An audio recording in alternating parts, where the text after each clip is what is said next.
Thank you, everyone. And first, I want to say thank you that I got the chance to be here and to speak to a different audience in an audience in a different city in Sweden.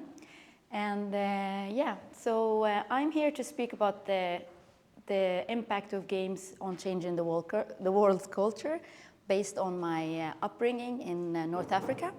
So I am originally from Morocco, but my family immigrated to Libya when I was 5-6 years old.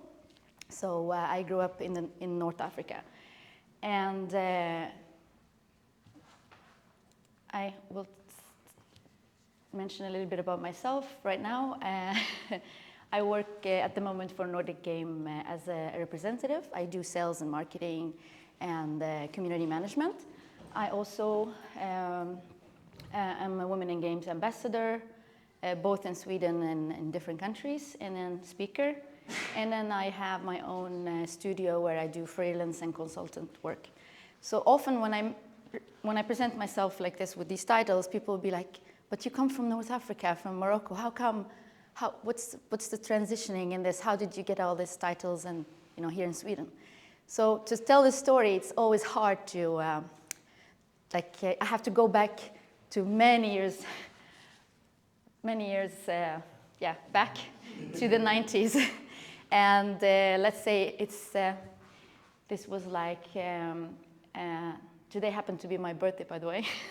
And in that picture, I was 7 years old. So I was like a hardcore 90 gamers. I don't know if any of you noticed these kind of old Stone Age games. So So the story is that where I grew up in Libya, we grew up in, all my generation grew up in the dictatorship system, where the media was controlled. So we didn't have like libraries like everybody else. The TV channels, programs, everything was like selected by the government to everything that only the government wants you to see. You're not allowed to know anything about the outside world, the real history, and all the. So you're basically brainwashed by how the system wants you to think and guide it.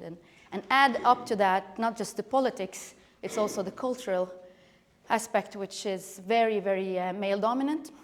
And even for women in the Middle East, it was like you only have to be focused on the domestic tasks at home. You're not supposed to go out and play like the boys. I mean, all summer long, I remember summer and holidays. I'm speaking quite fast. Excited, that's why.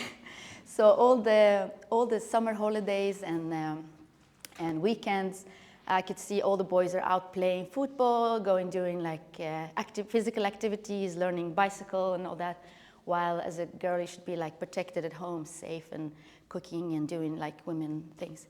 So thanks to games, it was the only portal that taught me about the outside world culture, because apparently only games were the thing that skipped the dictatorship. They didn't think about back then Sega and Atari and all those, they saw them just like toys. So they never thought about the power of such little device that could actually open another way of thinking for a little kid. And you know how our brains are as a kid. Yours very much like a sponge that is like sucks in everything. And so I started to notice, actually not a lot of females were gamers at that time. So I noticed that I was more boyish in my attitude in the school just because I was different and I was, and then I will get to the activities later, but these were like my role models of how I was behaving differently, and I started to notice like, my God, I'm not like others. And my role model was Tom Brider. She was like the role model that I didn't have in my environment. I've never seen such strong woman that is fearless, and we've all played it, seen the movie, of course. So for me, it was like, whoa, I want to be that, in the back of my mind. So I started kind of behaving like that as a child too, and it was, of course, creating a lot of problems. You get mobbed, I was going to say. You get bullied and so on. But that was, to me, it was like like a whole character change, like I was living in a different bubble, even though I was in the middle of the Sahara in North Africa. So what I learned during that time was that from these games, very simple games, imagine back then the art was very simple. We didn't have, I don't think the people who made the games back then thought about the psychological impact on the gamers, especially the kids.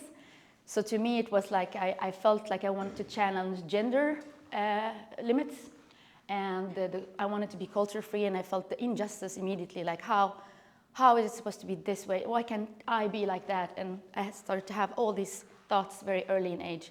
And sadly, I never had anybody who could actually answer in the right way. But you always have to be like your mother and your grandmother and your cousins and all ancestors and stuff like that. So then I could also, during that like locked in, imagine it was actually like the COVID times that you're always inside, you're not allowed to go out.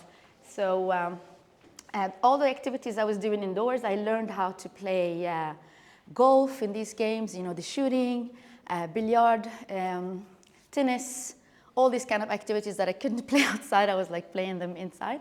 And luckily I had a dad that was kind, that he bought those games to me, because it's also, I come from middle class, so I was privileged to have the games at home. It wasn't like I just found it. So it was good that they provided me with the games. And it's also because I was kind of like a nerdy, very difficult kid. So the only way to keep me calm and sit down and don't ask so much questions is like, give her the games. Any games that comes out, just buy the games and give it to her and she will be fine. She's not going to cause a lot of troubles. So through the games, I learned language. I was very, very good at English, very fast in school, to the point where my English was better than my teacher, because the system in Libya, the education system is quite weak. It's not very, they would like to have the Arabic ideology more than any foreign language, so it was kind of, so my English was very good. My geography, history, and all that stuff that I could learn from the games, because I remember, like, for example, you all played the Street Fighter, right? So I remember when playing the Street Fighter, and each scene you are in a different country. So, and then they would say, hey, welcome to Japan or Mexico, and then be like, oh, that's how Mexico looks like. Oh, this is Japan, look at what, and sometimes you didn't have the pause thing, but I was happy that every time I got the same master, I could scan the details of all the background of what they have, what clothes they have, and So it was always like traveling within a little portal. And you all know how the 90s TVs were. They were like a box. So it was kind of like traveling through the TV box. Yeah, so then it was the language, the geography, the history, and then also strategy. A lot of games gave me the strategy thinking, problem solving, and taking risks, because in my environment it was like, no, you should be shy, you should be quiet. But I was more like, no, I have to ask questions, I have to, So it kind of like affected my character. And back again to the culture, because in Middle East, especially where I was in Libya, I don't want to say everybody, because Morocco is kind of more advanced in its culture, that women are not, they don't teach women how to handle economy, money, like how to handle, because usually like you live with your dad, and he's the one earning the money and doing all the, how planning the budget and so on, and the woman is just like cooking, doing domestic, but then you don't think about the strategy and how to save and stuff like that. But playing a game, we usually have that, because then you play, you gain the resources, you pay for some weapons and some, and then you save maybe for the next level, and all those kind of things came within the game, these kind of simple games. Yeah, and then of course, the last one, which made me want to dream big, that I didn't feel like I fit in here, and I somehow has to be, like, not live here anymore if I manage to.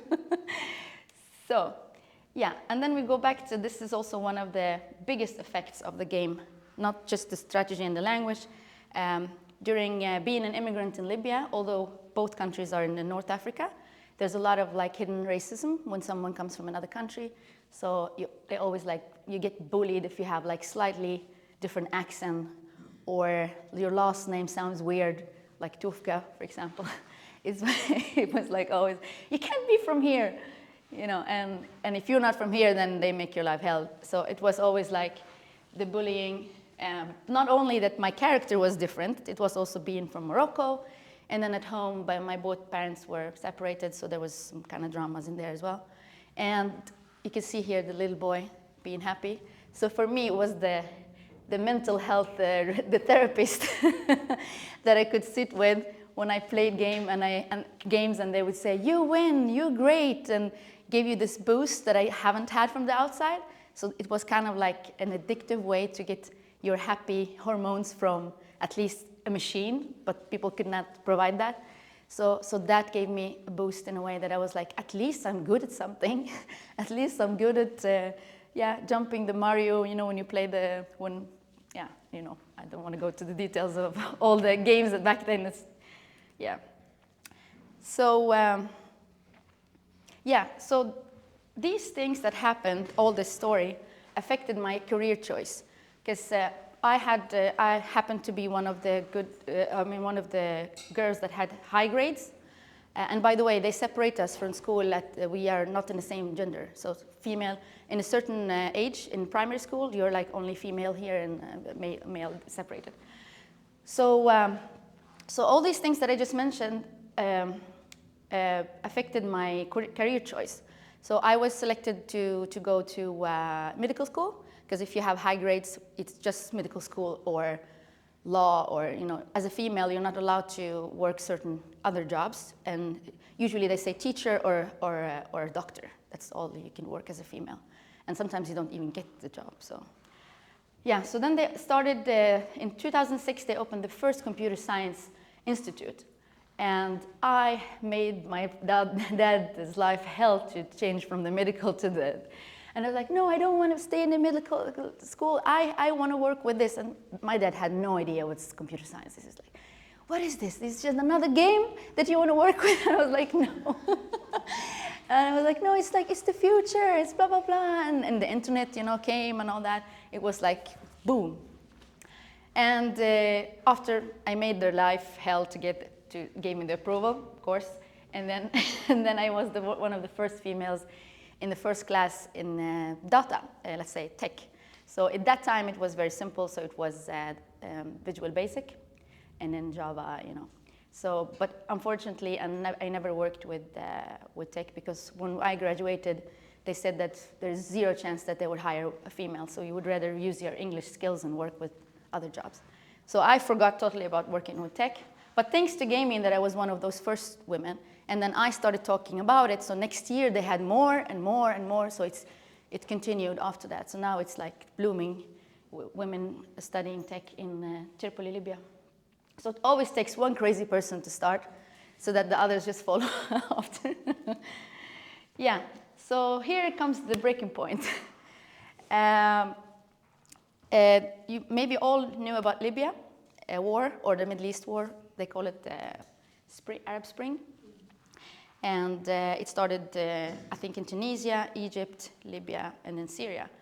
And during that time, it was kind of like my portal to escape. Kind of not really my choice, but it was also good for me, because as I mentioned, I didn't fit there. So I escaped during the war. And with all the skills that I mentioned, gaining from games, which is like being adventurous, risk-taking, all the stuff that you have in your mind when you buy a game and you start playing it, you know that you're getting into challenges. It's not that you're going to have an easy game. So you know that there are levels and they get harder. And so I applied this crazy, like I was my own therapist in a way, that I started to see life as a game. So I implemented this Tomb Raider, or let's say channeled the Tomb Raider Lara Croft in my mind. And I was like, okay, well, I'm going to do this. No matter what happens, I will make it happen. So I was country jumping from one country to another.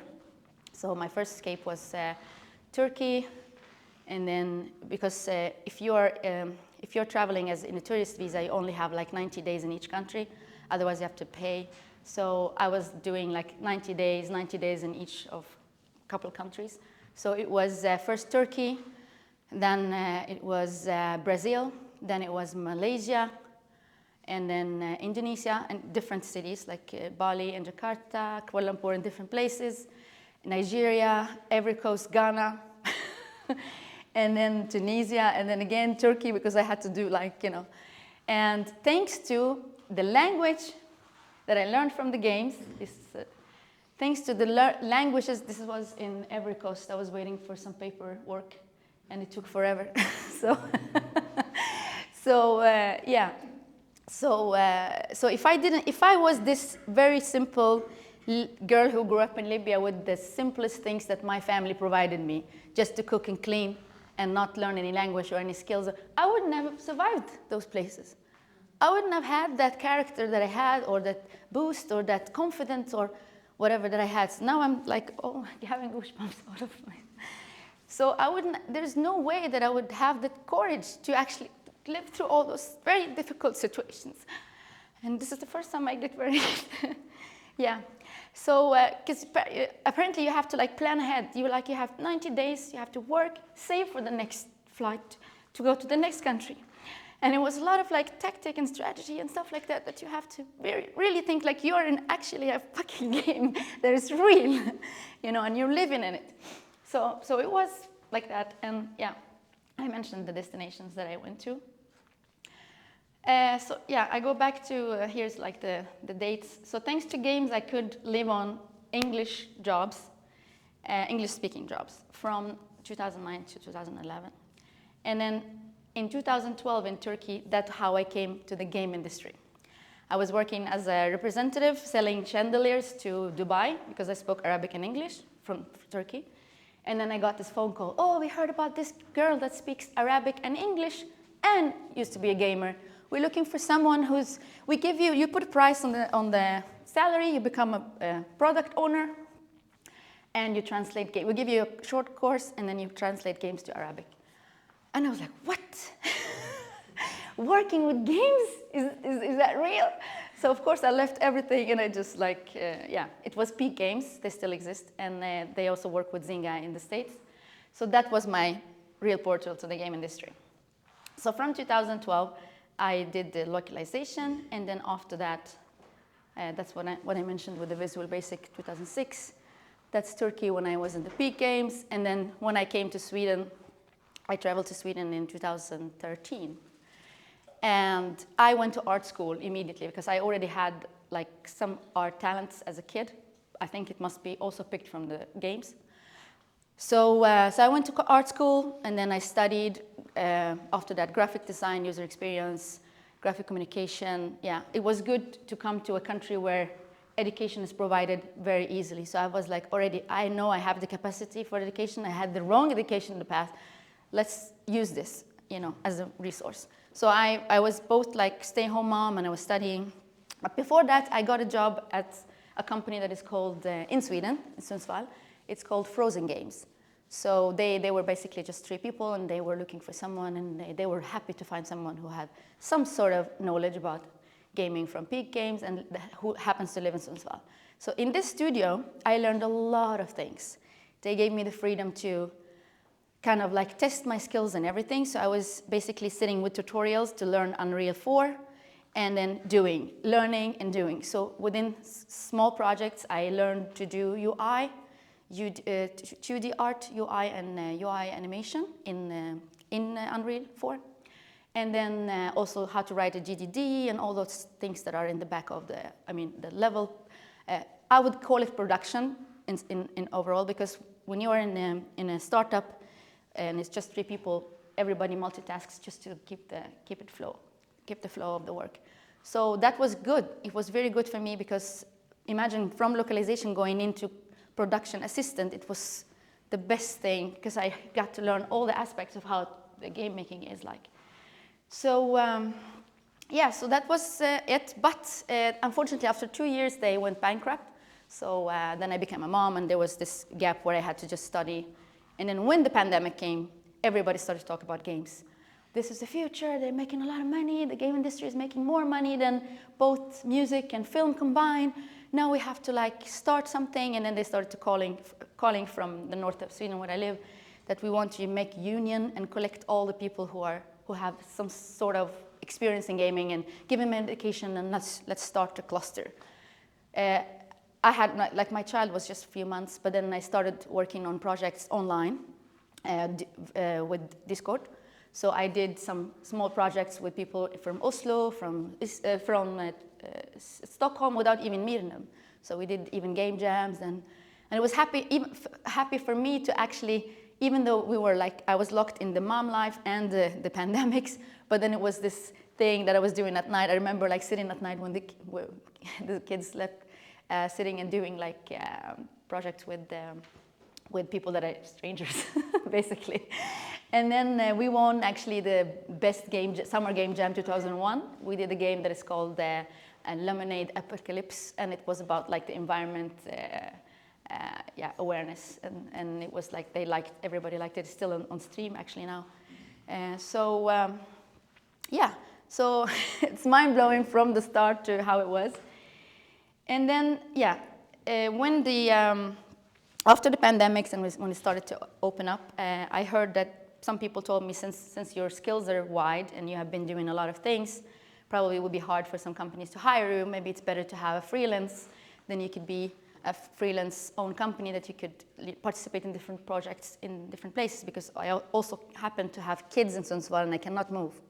So the best way is to work remotely, and So I started the Women in Games ambassador things. I started to do activities, go to school and speak exactly the same topic with kids in different level. And of course I adjust the speech based on the listeners, so I don't make them cry. And then I spoke in Women in Games, Women in Tech Sweden, because I was thinking if we want to get more women to the game industry, probably we'll start with those who already have a little bit of basic knowledge in programming, and maybe if they're bored with their job, we can have them in our side. So I was like, talking about my experience and how games is actually life-changing. It's not just a toy that people play and waste their time with. And then I became an activist also with Safe in Our World. I created a campaign recently called Creating Safe Spaces. That's because of the toxicity in the game industry and the events. I think you all heard about harassment and stuff like that. So that makes women don't want to go to events anymore because they feel less safe. So we created this. I did a partnership with a company called In Dream in UK. And apparently it succeeded in Nordic Game recently, and people are reaching out to actually apply the same campaign in different events. But all this is non-profit, by the way, all the list here. And then, the Association of Sports, Esports Psychology, also I do some activities with them because they try to see how we can prevent gamers from being addictive and, try to help them have other activities at the same time so that they don't get sucked in the gaming world. And then the last one is Out Making Games, and also I was recently, there's a dialogue that I will represent Out Making Games they're in UK, and they are for the LGBT community who are making games, and also to bring out their struggles and discuss and make events for them and so on. So they want to bring the same concept to the Nordic countries, so they contacted me for that. Yeah, so this is non-profit, as I mentioned. And then, so because the games did all those life-changing things to me, from what I said, from the 7-year-old girl, and all the challenges, and then how the games actually was like some kind of an extra education or a family or something, whatever you want to call it. So I was like, I found it in me to give back to the industry, because I hated when I speak with people about games and how important it is to me, and people are like, what is this? Or can't you just get a regular job? Like in Sundsvall, this is like everybody's telling me this. Can't you just have like a regular job? Why do you have to like wait to find a company that doesn't exist in where you are and make your life just even more harder? So and then I start to tell them, no, this is actually not just for fun. It's life-changing. If you see this here, this is an example, because I bring these examples in the presentations when I speak, as I mentioned, in schools and in places. This is an example of using VR for the burn patients. And there's also statistics where they show that when the patient sees himself in the cold environment, it actually lowers the pain feeling more than the medicine. And if you scan this, you see the article with the numbers. That is actually, especially it was more effective on kids and teenagers, because the brain is like still more like in a fantasy kind of. So so it was more effective than morphine and the medicine that they were getting. And they wanted to do this. I think Turkey also did some kind of like a game thing, a game TV where the kids could see themselves in games or play games where they're doing surgery on them, because they're not supposed to have some kind of like painkiller or something. So I saw that video. I couldn't find it to have in my example, but that's also one of the how we can use games as a painkiller. Because for me, it was like painkiller from all the history of all the things that I was talking about. Because even during the war, by the way, I couldn't afford having real games, but I was playing Facebook games. So I had my farm and my restaurants, and I was like going to the internet cafe, sitting there. Oh, my restaurant needs me. I have to take the food. It's gonna burn. And I was like, okay, I feel some sense of belonging. At least I don't have my family or anyone now, but the games gave me that kind of like, and my salon. Oh, my clients are there. I have to go, and yeah. So it was kind of, the Facebook games were really, really like, yeah, they were the real painkiller back then. And here's another example. This is called Can't Wait to Learn, and it's made for kids in war zone. So it was more, in the beginning, it was localized to Arabic countries where the kids lived in camps. And then now recently, since Ukraine had its war, so they made another version. That's the only one I could find right now. The Arabic one wasn't there. But it's like to teach kids, because they skip school, they can't be in school, so I teach them like basic math and basic writing and reading through gaming, and also to make them feel like heroes, because you know how bad one feels in certain war situations, to just like try to affect their mental health in a positive way, because not everyone has sources to go to therapy, or you know, and sometimes even the parents are against therapy because it's still a stigma to go to therapy in some cultures. So so that one is actually made in Holland. And then there are plenty of examples of how games are used that are not, it's not just for fun. And I would call them, I call them, I have another presentation which is only made for those kind of games, and I call them games for good. And it's like from psychology to like tackling social norms, like how to, you know, balancing gender, and also this one is like for sustainable, to help people find products that are more environment friendly. It's like for fashion, and it's through a game that you play the game, and then you see the brands that you could eventually. And then, because if kids start playing these now, it just implements in them that they start to care more about their consuming and their choices. And then this one is also Holland. This one UK, Holland, and then it's for teaching kids about their online privacy, how to prevent being hacked, how much they share of themselves in the internet. And it's very, very educational for kids nowadays, because we know we're supposed to teach them how the internet world is blooming and how they must protect themselves from their privacy and so on. So this one was localized to Sweden recently. It's famous in Brazil, in so many countries. And recently a company called, a Swedish company called Trygghet Sverige, that brought it in here so that kids could play it to learn about how to protect themselves online. Yeah, so you see, there's so many examples. And then I cannot, of course, in a small conversation tell everybody all these examples, because then they will just sleep, you know. But but I say, like, this is what I do. I want to tell the world that games changed my life, and it is a tool to change a lot of things in our society. It's just like media, just like when we make a documentary that is supposed to like teach people something, you know, raise awareness, or a book, or games can do better, because in a game you actually live it, you're inside. It's not that you just like reading text or watching pictures, you are in the circumstances. There's more things that I could bring in here, but I've actually, there was one professor that came from Spain to Sundsvall and had a lecture about how they have this game that teaches personal behavior in schools. So for the people who are actually bullying others, they get to play the bullied. And he said that some of them cried. They couldn't. They had fear because they saw how the effect they're doing on the other.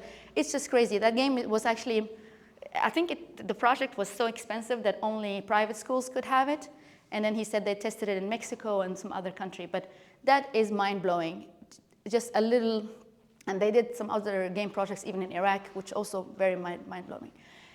So I felt like there's a lot of knowledge. There's a gap. There's people who are playing and then seeing the games as an entertainment.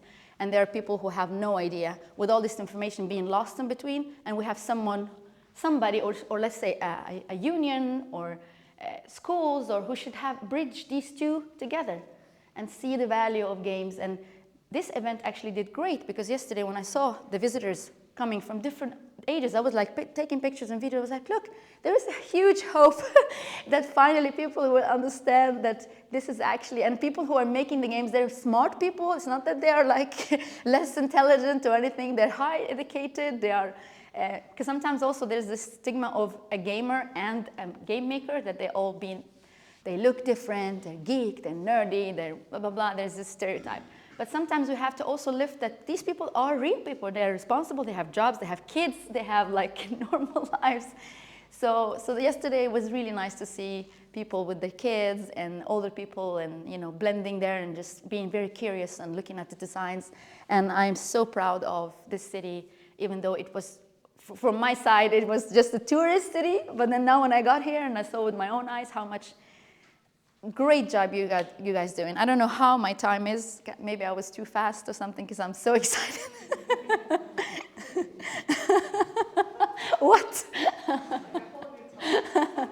No, but seriously, because it's like I really wish that we could do something. Right now we have like clusters spread in the north, Stockholm, Malmö. I wish that we have something that unites everybody, like an event or something that can make like yearly that everyone is meeting there. And I don't want it to be just like, in my mind, like it would be nice to connect students and the people who have been in the industry for many years in some kind of hub or something. Because it's also beneficial for both to sit with people who've been in the industry for years and learn from them. And then also the people who've been in years need to learn from the students as well, because everything keeps like developing. And sometimes the young one has more ideas than one who's been in the industry since the 90s. So that hierarchy should be very kind of like loose. So yeah, so I hope that this was, let's see, yeah, the last one. Because the last one, I was too fast. Because this one, I always, when I finish, I say, let's all of us make sure that this real game, which is the game industry game, never over. So thank you so much, and I hope this was inspiring and not boring. So thank you.